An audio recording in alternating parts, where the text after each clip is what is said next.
오늘은 예레미야 12장으로 하루를 시작하겠습니다. 하나님은 빵점짜리 상담가라는 제목으로 오늘 말씀을 한번 묵상해 보도록 하겠습니다. 오늘 본문에는 예레미야의 마음이 상해서 하나님께 하소연하는 장면이 나와 있습니다. 1절에 여호와여 내가 주와 변론할 때에 주께서는 의로우시니이다. 그러나 내가 주께 질문하옵나니 악한 자의 길이 형통하며 반역한 자가 다 평안함은 무슨 까닭이니까. 오늘 이 예레미야가 하나님 앞에 이렇게 질문한 이유는 어제 살펴본 예레미야 11장 21절 이하의 내용과 관계가 있습니다. 예레미야 11장 21절에 따르면 예레미야는 아나돗 사람, 즉 고향 사람들에게 생명의 위협을 받고 있었습니다. 물론 하나님이 그들을 벌하실 것이라고 말씀하셨음에도 불구하고 예레미야의 마음은 여전히 편하지 않았던 것 같습니다. 지금 당장 저들이 벌을 받아야 하는데 아직도 하나님께서는 아무런 액션을 취하고 있지 않으셨기 때문입니다. 그래서 예레미야가 더 적극적으로 하나님 앞에 그들의 죄를 고발하고 또 자신의 억울함을 호소하는 내용이 2절 이하의 내용으로 나와 있습니다. 주께서 그들을 심으심으로 그들이 뿌리가 박히고 장성하여 열매를 맺었거늘 그들의 입은 주께 가까우나 그들의 마음은 머니이다. 여호와여 주께서 나를 아시고 나를 보시며 내 마음이 주를 향하여 어떠함을 감찰하시오니 양을 잡으려고 끌어냄과 같이 그들을 끌어내시되 죽일 날을 위하여 그들을 구별하옵소서. 언제까지 이 땅이 슬퍼하며 온 지방의 채소가 마르리이까. 짐승과 새들도 멸절하게 되었사오니 이는 이 땅 주민이 악하여 스스로 말하기를 그가 우리의 나중일을 보지 못하리라 함이니이다. 2절에서 4절에 나오는 내용을 요약하면 이렇습니다. 하나님이 빨리 그 악인들에게 조치를 취해야 하는데 그 조치를 취하시지 않기 때문에 그들의 죄 때문에 온 땅의 곡식과 짐승들까지 지금 피해를 보고 있지 않습니까?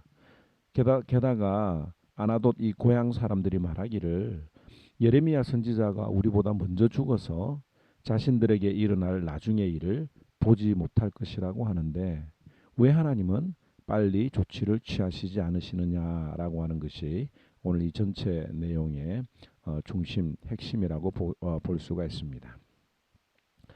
성경에 보면 악인들의 형통함을 호소했던 사람들이 몇 명 있습니다.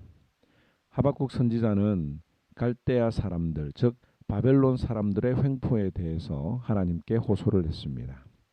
이스라엘 백성들이 아무리 잘못을 했다고 하지만 바벨론 사람들보다는 더 낫지 않는가? 지금 바벨론 사람들이 저렇게 나쁜 짓을 하는데도 왜 하나님은 이스라엘 백성들을 구원하지 않으시고 바벨론 사람들을 저렇게 사용하시는가에 대한 질문을 했습니다. 시편 기자인 다윗도 73편에 이런 고백을 합니다. 나는 거의 넘어질 뻔하였고 나의 걸음이 미끄러질 뻔하였으니 이는 내가 악인의 형통함을 보고 오만한 자를 질투하였음이로다. 또 여러분들이 잘 알고 있는 대로 욥도 마찬가지죠. 의롭게 살았던 욥이 고난을 받는데도 하나님은 가만히 계셨습니다. 왜 하나님은 의인이 이렇게 고난을 받는데도 가만히 계시는가라고 하는 것이 욥기서의 주제이죠. 그런데 놀랍게도 하나님께서는 이런 질문이 있을 때마다 명확한 대답을 해 주시지는 않으셨습니다. 욥에게는 대답 대신에 욥의 무지를 깨닫게 하는 많은 질문들을 던지셨습니다. 그리고 하박국 선지자의 항변에는 하나님은 오직 의인은 믿음으로 산다라고 하는 말씀으로 대답을 대신하셨습니다. 오늘 예레미야 선지자의 질문에도 하나님은 즉답을 피하시고 하지 않으시고 동문서답 같은 대답을 하시는 것을 볼 수가 있습니다. 5절에 보면 만일 내가 보행자와 함께 달려도 피곤한데 어찌 능히 말과 경주하겠느냐. 내가 평안한 땅에서는 무사하려니와 요단강 물이 넘칠 때에는 어찌하겠느냐. 이 대답의 의미는 고향 사람들에 의한 핍박은 기껏 사람과 달리기 하는 정도에 불과하지만 앞으로 예레미야에게 닥쳐올 핍박은 마치 말과 달리기 시합을 하는 것과 같을 것이라고 하는 그런 의미가 됩니다. 즉 지금과 비교할 수 없는 핍박이 예레미야에게 앞으로 찾아올 것이라고 하는 말씀으로 대답을 하십니다. 이 말씀을 읽으면서 이런 느낌이 듭니다. 마치 아이가 넘어져서 다리에 큰 상처가 났는데 아이가 아빠에게 울먹거리면서 다쳤다고 말하니까 아빠가 하는 말이 안 죽겠다. 그래서 죽겠냐? 하는 이런 어떤 느낌을 받을 수도 있고요. 또 교회 안에서 열심히 주님을 섬기다가 마음의 상처를 받은 일이 있는 성도가 목사님에게 자신의 어려움들을 이야기했더니 목사님이 이렇게 이야기하는 것 같습니다. 아이고 뭐 그런 일 가지고 그러십니까? 종말의 때에 신앙의 자유가 없어지면 지금 우리가 겪고 있는 이런 일들은 아무것도 아닙니다. 믿음으로 그냥 이겨내세요라고 하는 그런 느낌을 받을 수도 있겠다 하는 생각이 듭니다. 오늘날의 상담 기법에 따르면 하나님은 그야말로 빵점짜리 상담가라고 하는 생각도 듭니다.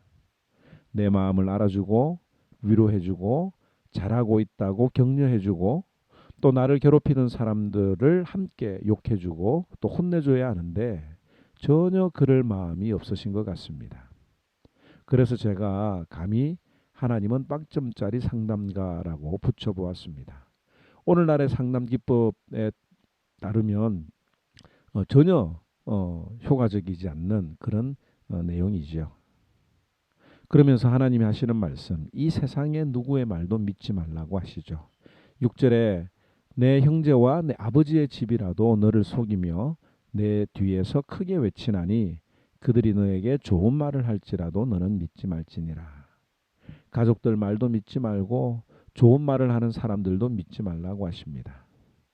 그럼 도대체 하나님의 대답은 무엇입니까? 결론적으로 말하면 하나님이 하시는 일을 보고 믿으라고 하는 거죠. 하나님의 계획은 반드시 성취될 것임이라고 하는 것을 믿으라고 하는 겁니다. 다르게 말하면 눈을 좀 크게 떠서 세상이 어떻게 돌아가는지 보면서 하나님의 위대하심을 보라고 말씀하십니다. 그 이후의 내용이 바로 하나님이 하실 일에 대해서 예언하고 있는 장면이죠. 첫째는 하나님이 아끼는 집, 자신의 소유, 마음으로 사랑하던 것들을 다 버리실 것이라고 합니다. 7절에 내가 나의 집을 버리며 나의 소유를 내던져 내 마음으로 사랑하는 것을 그 원수의 손에 넘겼나니. 하나님께서 자신이 아끼던 집을 자신이 가지고 있는 모두 소유를 원수의 손에 넘긴 이유는 무엇입니까? 이스라엘 백성들이 숲속의 사자처럼 하나님 앞에서 어르렁거리며 큰 소리로 부르짖었기 때문입니다. 또 사나운 매처럼 하나님을 공격했기 때문이라고 8절에 밝히고 있습니다.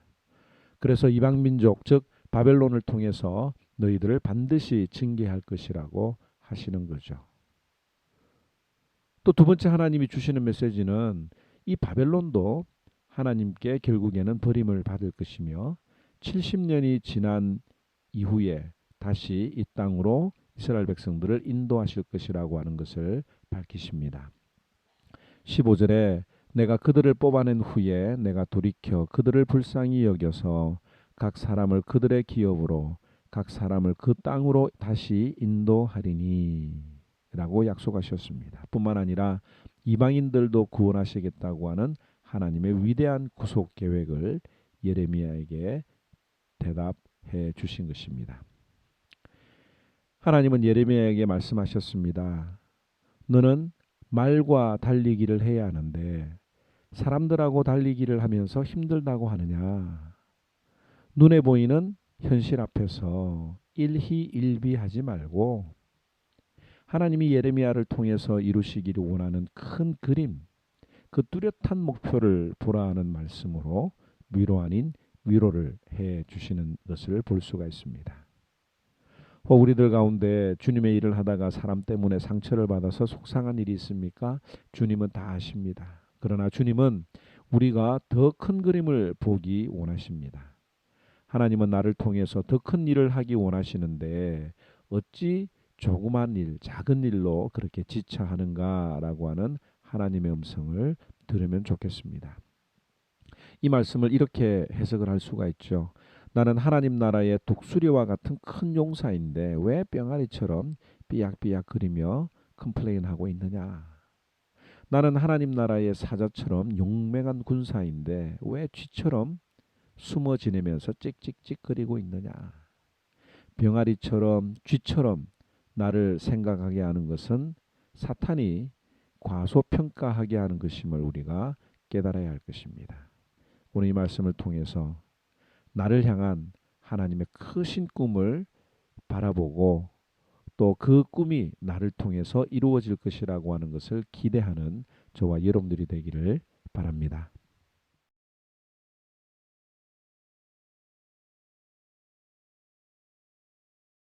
제12장 여호와여, 내가 주와 변론할 때에는 주께서 의로우시니이다. 그러나 내가 주께 질문하옵나니 악한 자의 길이 형통하며 반역한 자가 다 평안함은 무슨 까닭이니이까? 주께서 그들을 심으심으로 그들이 뿌리가 박히고 장성하여 열매를 맺었거늘 그들의 입은 주께 가까우나 그들의 마음은 머니이다. 여호와여, 주께서 나를 아시고 나를 보시며 내 마음이 주를 향하여 어떠함을 감찰하시오니 양을 잡으려고 끌어낸 것 같이 그들을 끌어내시되 죽일 날을 위하여 그들을 구별하옵소서. 언제까지 이 땅이 슬퍼하며 온 지방의 채소가 마르리이까?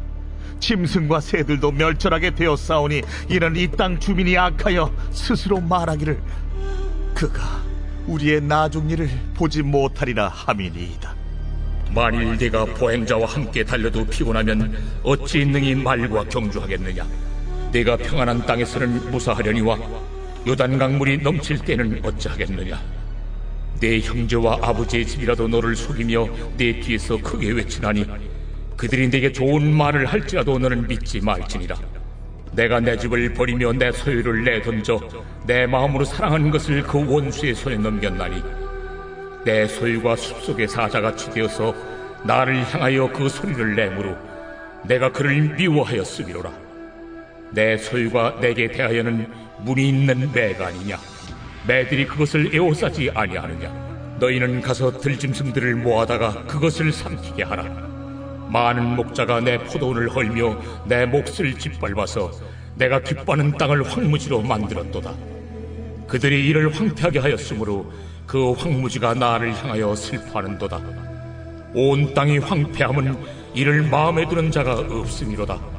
파괴하는 자들이 광야의 모든 벗은 산 위에 이를 엎고 여호와의 칼이 땅 이 끝에서 저 끝까지 삼키니 모든 육체가 평안하지 못하도다.